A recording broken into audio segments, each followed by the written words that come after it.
Hello, everyone. I just want to wish you a happy Family Day because today, which is the 19th of February, is a holiday, so we won't be seeing each other face to face. I hope that you may spend some time to watch this video, for I'm going to introduce to you a little bit more about the economic cooperation among countries in a regional sense. As we have said before, even though free trade, economic cooperation, they are good ideas in the sense of promoting the economic pie as well as stability and safety. The reality is not every single country, not every individual necessarily gets a larger slice. Because of that, it's not very easy for 150 countries all work together to promote free trade, to take away trade barriers, to enhance the integration among the countries. Having said that, if we are talking about a few countries in a particular region, it's actually easier for them to work together. One great example is the economic cooperation among Canada, United States, and Mexico. Now I'm going to show you the slides that I have prepared regarding regional economic integration.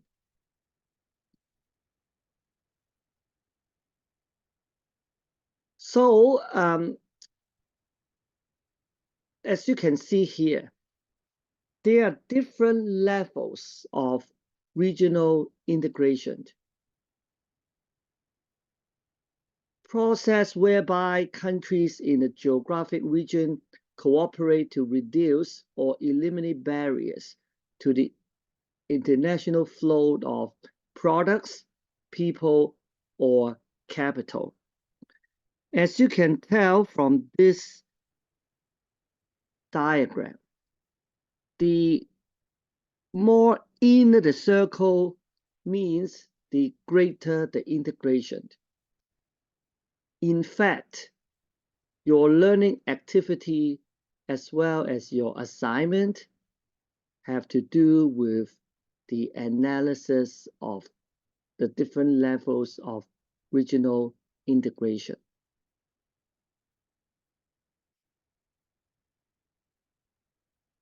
Now, in the case of regional integration, people who support the concept would say it helps to create trade. It helps to promote greater consensus among the countries who are involved. It helps to promote political cooperation. It may also help to create more employment opportunities and allows corporations to lower the costs and to save more money. So these are all the advantages regarding regional integration. On the other hand, there are also some people, some reasons going against regional integration regarding trade diversion, shifts in employment, loss of national sovereignty, which you can imagine, because when we talk about countries, governments trying to cooperate with each other, is actually quite normal, understandable that they have to compromise. in that sense, you can imagine there will be a loss of the national sovereignty. Loss of flexibility to develop economic integration with countries outside the region. For example, when Canada, United States, and Mexico formed the free trade zone. Now, if Canada wants to negotiate the economic integration with a country that is not United States, that is not Mexico, things get more complicated. Canada needs to discuss with US and Mexico before the economic integration can be carried out with a country outside North America. Another problem is that when you have countries closely cooperating with one another, it means they may become too dependent on other countries, on one another. So it's the con of the two sides. If the countries that are involved are too closely connected, that means they are very much dependent on one another. It can be good. It allows the involved countries to specialize in what they are the best at and trade. But on the other hand, what if something happened? Now, this is what we see during the pandemic.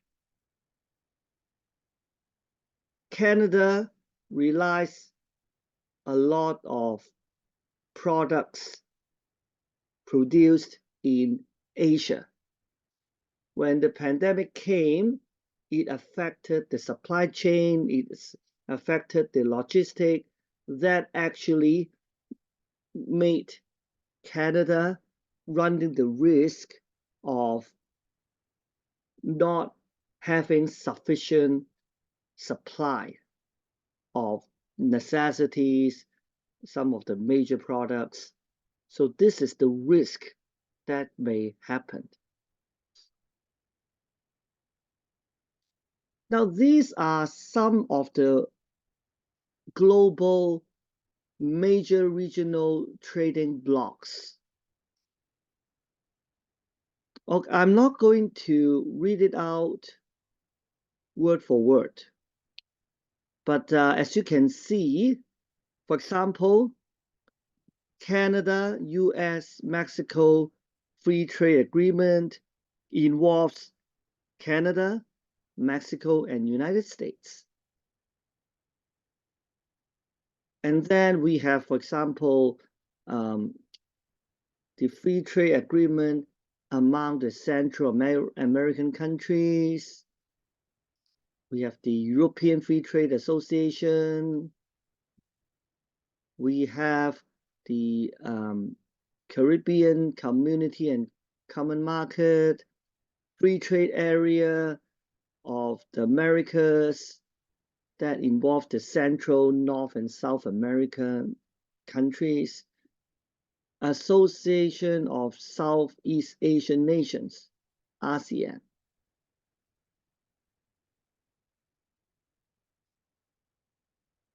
The Closer Economic Relations Agreement between Australia and New Zealand, Gulf Cooperation Council involves the Middle East countries.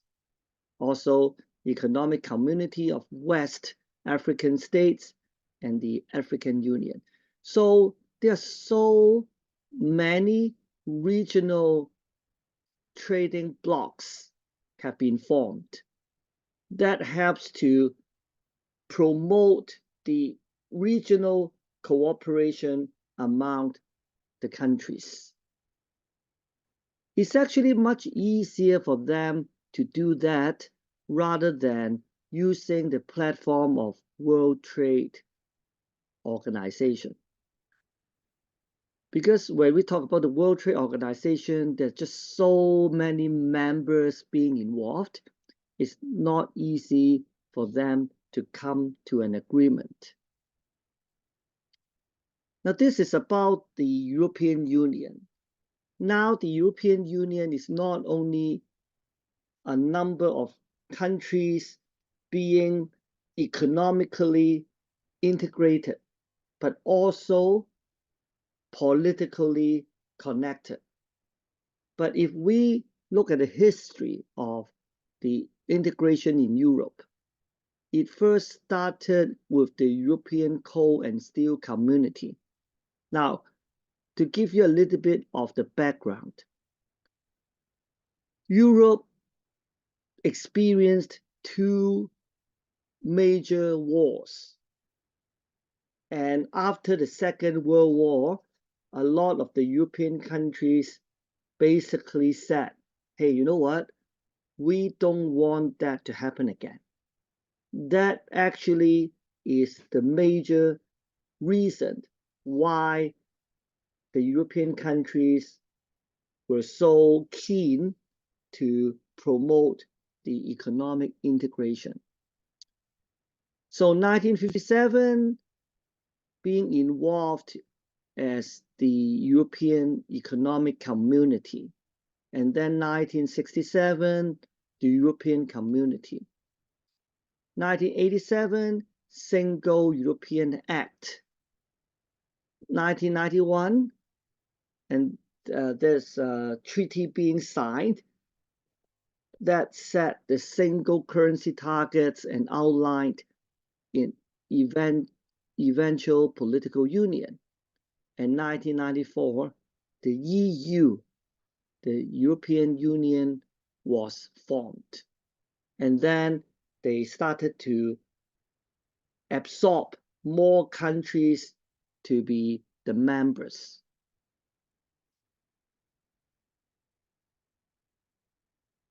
Now, in order to become an EU member, here are some of the conditions that have to be met, including the inflation rate, the government debt, etc., etc.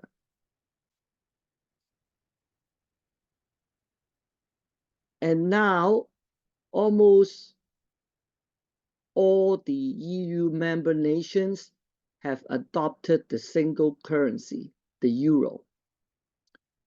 The euro removes financial obstacles created by the use of multiple currencies, completely eliminates the exchange rate risk. Think about if France is trading with Germany.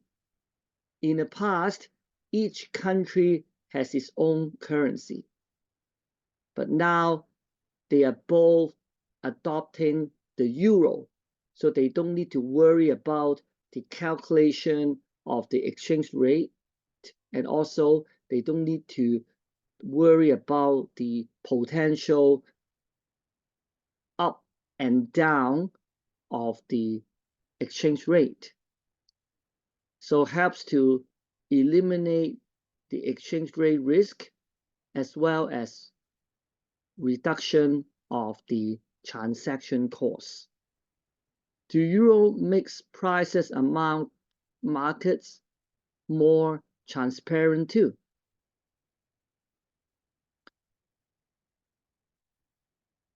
And here's the structure of the European Union. As you can see, there's a European Parliament, and then Court of Justice, and the Court of Auditors. And under the European Parliament, there are also the Council of the European Union, as well as the European Commission. So each EU member has given up some of its political and economic sovereignty in order to European Union to function.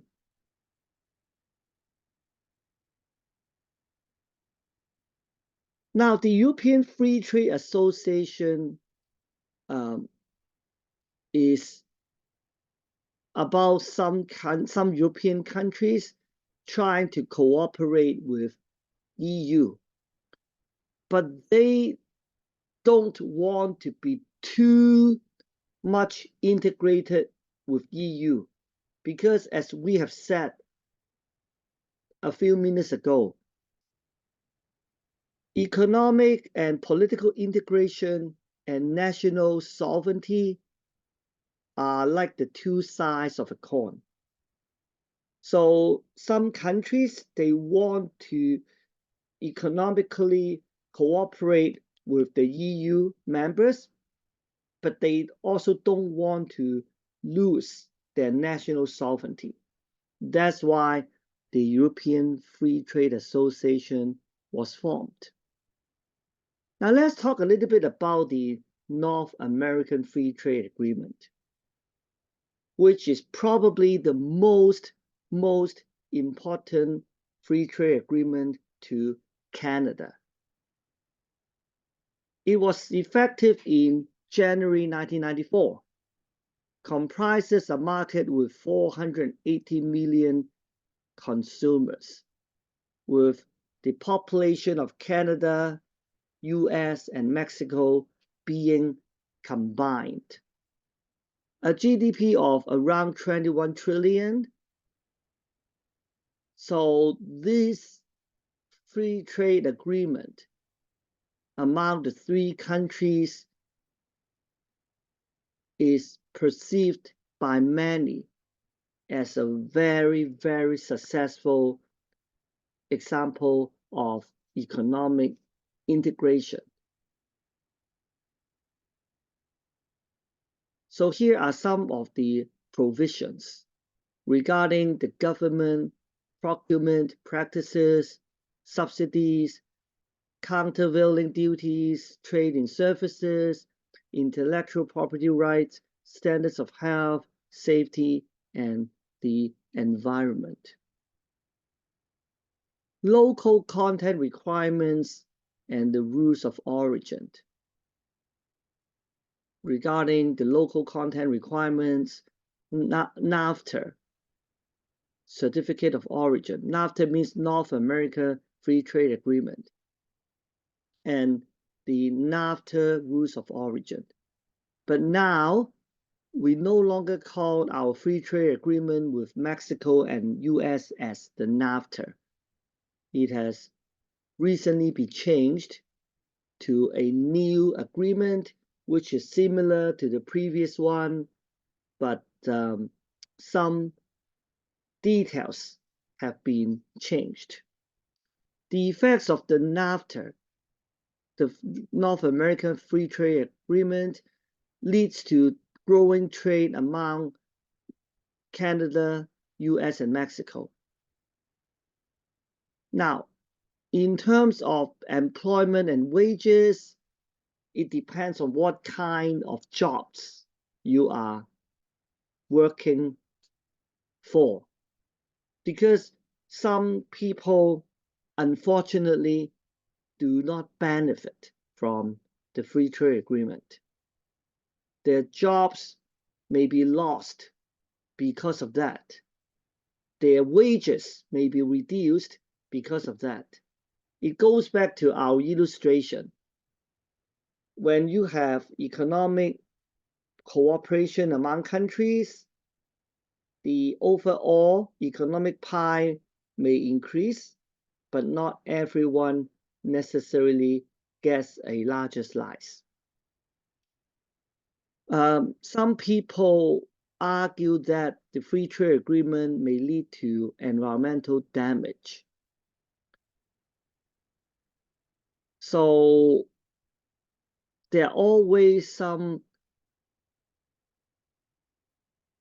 limitations and even negative effects when we talk about this kind of agreement. But in general, the free trade agreement among US, Mexico, and Canada can be considered a success. Now, this video is about the latest North American trade deal, which I will show it to you next week when we meet. Now, this is another free trade agreement. It's about the Central American Free Trade Agreement. Established in year 2006, mostly between US and the Central American countries. The benefits to the United States include the reduction of tariff and non-tariff barriers against the US exports to Central America. Ensure that US companies are not disadvantaged by Central American nations' trade agreements with other countries. Reform of Central American nations' legal and business environments, and also to support United States national security interests.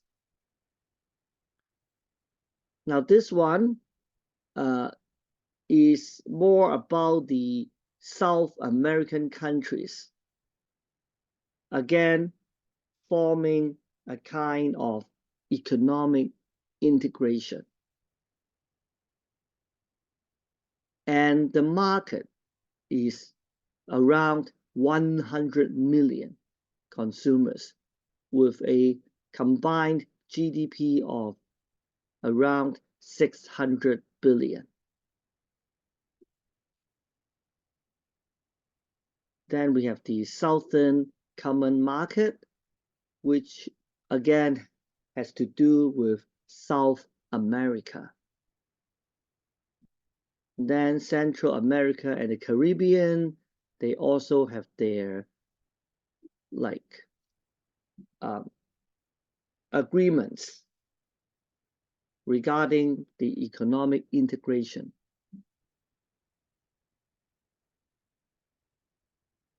Now, the free trade agreement of the Americas is actually a very big one. The free trade area of the Americas is from the northern tip of Alaska to the very north to the southern tip of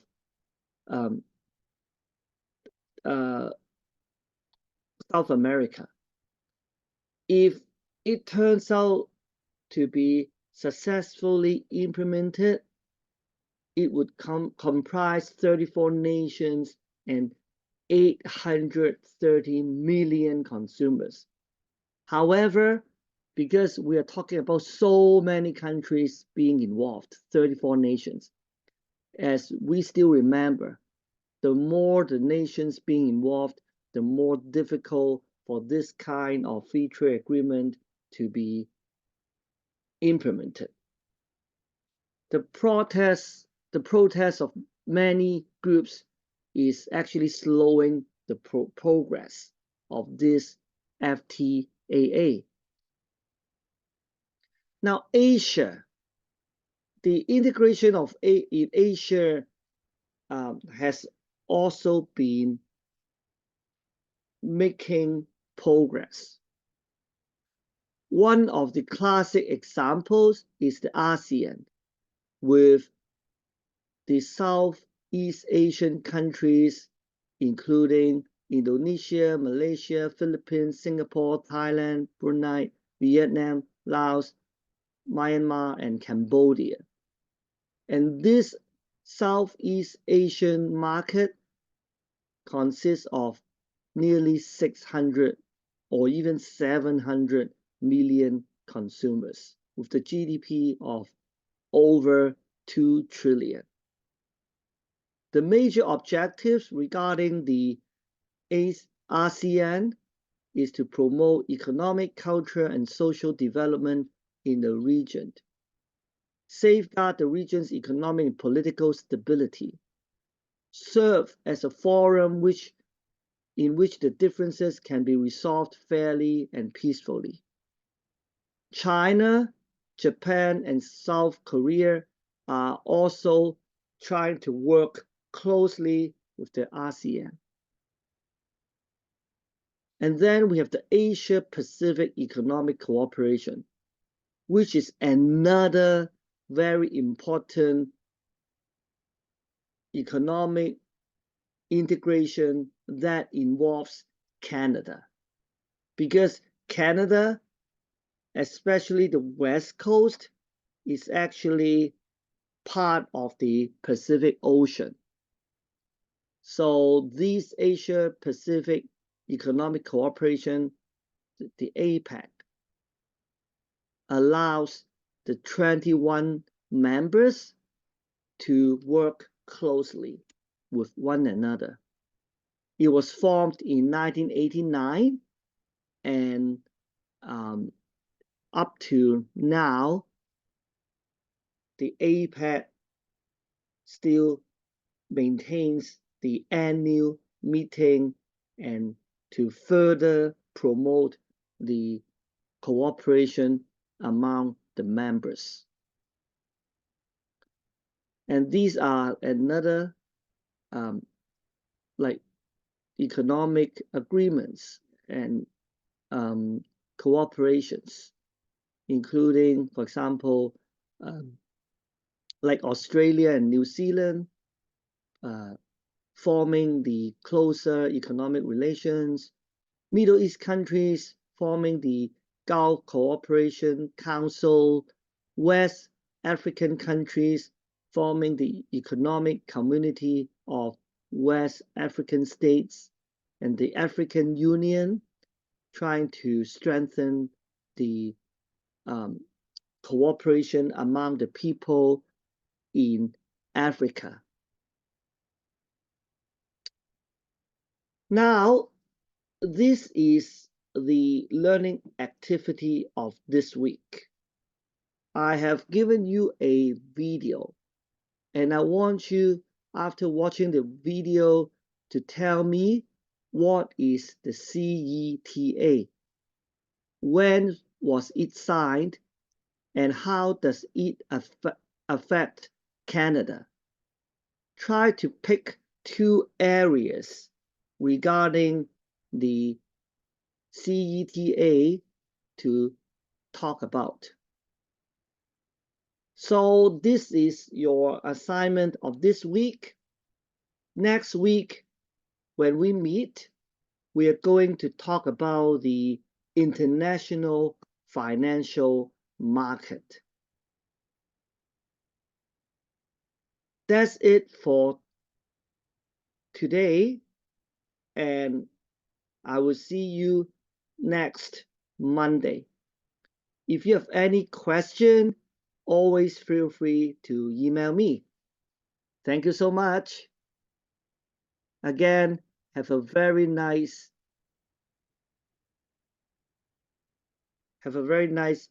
happy family day. Bye-bye.